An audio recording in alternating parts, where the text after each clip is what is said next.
आज बच्चों आप लोगों को त्रिकोणमितीय सर्वसमीकाएँ के बारे में बताया जाएगा। आइए देखते हैं त्रिकोणमितीय सर्वसमीका किसे कहते हैं। त्रिकोणमितीय अनुपातों वाला वह समीकरण जो उस कोण के उन सभी मानों से संतुष्ट हो जाता है जिनके लिए त्रिकोणमितीय अनुपात परिभाषित हैं, त्रिकोणमितीय सर्वसमीका कहलाता है। अर्थात एक ऐसा समीकरण जिसमें दिए गए कोण के लिए सभी परिभाषित मानों के लिए वह समीकरण संतुष्ट हो, तो उस समीकरण को त्रिकोणमितीय सर्वसमीका कहेंगे। यहाँ पर त्रिकोणमितीय सर्वसमीकाएँ मुख्य रूप से 3 होती हैं। उन 3 त्रिकोणमितीय सर्वसमीकाओं के बारे में आइए अध्ययन करते हैं।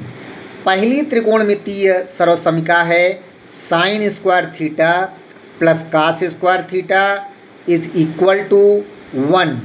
यहाँ पर यदि कास स्क्वायर थीटा का पक्षांतर किया जाए तो यह साइन स्क्वायर थीटा बराबर हो जाएगा 1 माइनस कास स्क्वायर थीटा। इसकी आवश्यकता पड़ती है, कभी कभी 1 माइनस कास स्क्वायर थीटा को साइन स्क्वायर थीटा लिखना होता है। इसी प्रकार कास स्क्वायर थीटा बराबर हम लिख सकते हैं 1 माइनस साइन स्क्वायर थीटा। आइए इस त्रिकोणमितीय सर्वसमीका का निगमन करते हैं। उसके लिए एक समकोण त्रिभुज ABC लेते हैं। इस समकोण त्रिभुज ABC में कोण B समकोण है और कोण A थीटा है। इस थीटा के सामने की भुजा लंब हो गई और AB तथा 90 अंश के सामने की भुजा कर्ण है। इसलिए इस समकोण त्रिभुज ABC में कोण B बराबर 90 अंश तथा यदि पाइथागोरस प्रमेय लगाएं तो कर्ण का वर्ग बराबर लंब का वर्ग प्लस आधार का वर्ग। यहाँ पर हो जाएगा AC का वर्ग बराबर AB का वर्ग प्लस BC का वर्ग, जो कि पाइथागोरस प्रमेय होती ही है। इसी को यदि उल्टा लिखा जाए तो AB का वर्ग प्लस BC का वर्ग बराबर AC का वर्ग। अब हमें sine square theta plus cos square theta is equal to 1 लाना है, जबकि हमें मालूम है कि साइन थीटा बराबर लंब बटे कर्ण होता है। तो यदि लंब BC दिया हुआ है तो इसका आधार AC होना चाहिए। अर्थात यदि BC स्क्वायर है तो हर में AC स्क्वायर होना चाहिए। इसलिए इस बाएं पक्ष को AC स्क्वायर से भाग देंगे तो उसको बैलेंस करने के लिए दाएं पक्ष को भी AC स्क्वायर से भाग दिया जाएगा। इसलिए दोनों पक्षों में AC स्क्वायर से भाग देने पर ये हो जाएगा AB का whole square upon AC square plus BC square upon AC square बराबर AC square upon AC square. यहाँ AC स्क्वायर से AC स्क्वायर कट जाएगा और AB square upon AC square को लिख सकते हैं AB अपान AC का whole square plus BC upon AC का होल स्क्वायर और बराबर 1। इस तरह से AB अपान AC क्या है, आधार बटे कर्ण। तो इसलिए इसे लिख दिया गया आधार बटे कर्ण का square plus BC upon AC का whole square. BC upon AC लंब और कर्ण है तो लंब बटे कर्ण का स्क्वायर बराबर 1। आधार बटे कर्ण कास का सूत्र होता है, इसलिए इसके स्थान पर कास थीटा रखेंगे। वर्ग लगा हुआ है तो कास स्क्वायर थीटा हो जाएगा प्लस लंब बटे कर्ण का वर्ग है तो ये साइन स्क्वायर थीटा हो जाएगा बराबर 1।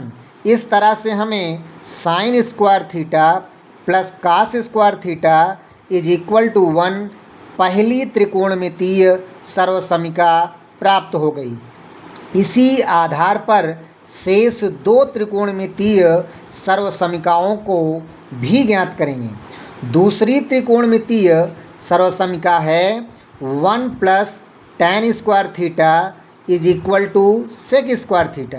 यहाँ पर 1 का पक्षांतर करें तो tan स्क्वायर थीटा बराबर सेक स्क्वायर थीटा -1 या sec square theta minus tan square theta बराबर 1, अर्थात tan स्क्वायर थीटा का यहाँ पर पक्षांतर किया गया है।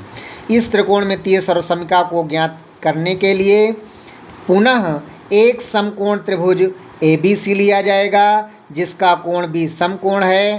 कोण A थीटा है, थीटा के सामने की भुजा लंब BC है, आधार AB है और 90 अंश के सामने की भुजा कर्ण है। आइए इस समकोण त्रिभुज ABC में चलते हैं। तो कर्ण का वर्ग बराबर लंब का वर्ग प्लस आधार का वर्ग, अर्थात यहाँ पर AC स्क्वायर बराबर AB square plus BC square, जो कि पाइथागोरस प्रमेय से होता है।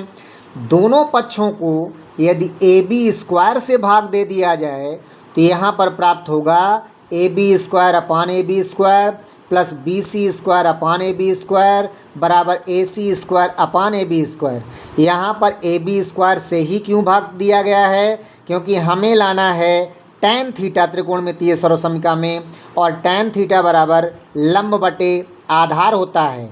तो लंब BC मालूम है लेकिन इसका आधार AB नहीं मालूम है, तो आधार में AB लाने के लिए वर्ग में है, इसलिए AB स्क्वायर से दोनों पक्षों को भाग दे दिया गया है।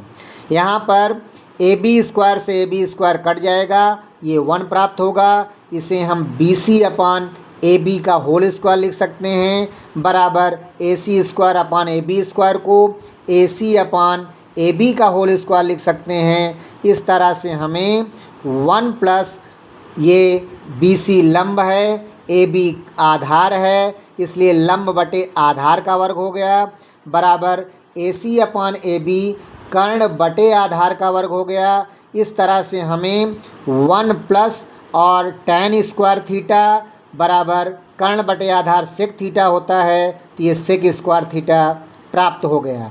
ये 1 प्लस tan स्क्वायर थीटा बराबर सेक स्क्वायर थीटा दूसरी त्रिकोणमितीय सर्वसमिका है।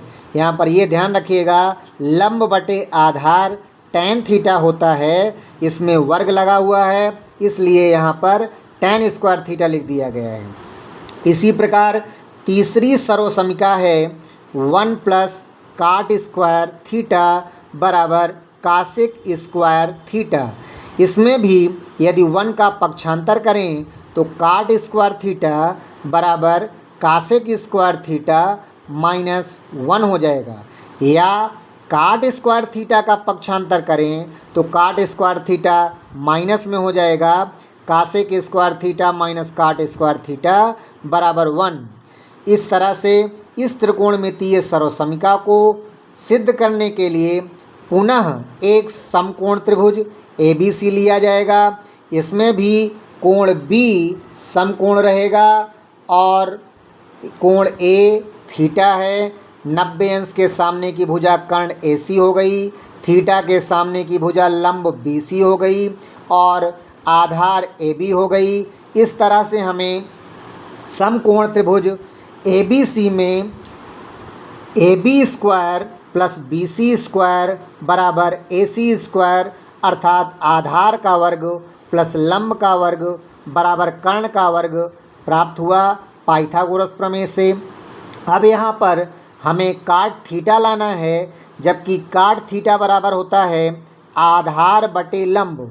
तो आधार AB मालूम है, लेकिन इसके आधार में इसका हर लंब नहीं मालूम है, लंब BC है, इसलिए दोनों पक्षों में BC स्क्वायर से भाग देने पर AB स्क्वायर अपान BC square plus BC square अपान BC स्क्वायर बराबर AC स्क्वायर अपान BC स्क्वायर।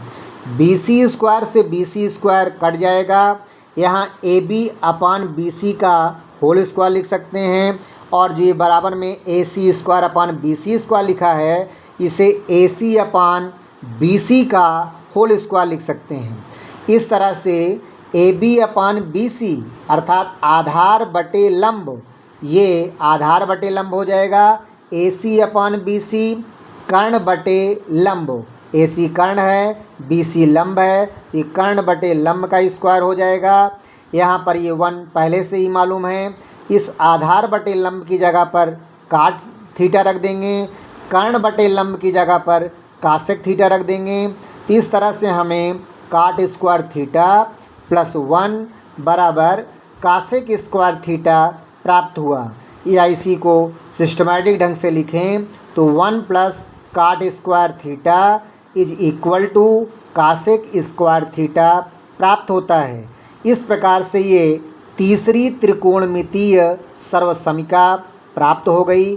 ये 3 त्रिकोणमितीय सर्वसमिकाओं की सहायता से अगली प्रश्नावली को हल किया जाएगा। उनसे संबंधित प्रश्नों को अगले वीडियो में सॉल्व करवाएंगे। समीकरणों को याद अवश्य कर लीजिएगा और इससे संबंधित प्रश्नों को अगले वीडियो में पुनः दिया जाएगा। आज के लिए यहीं तक।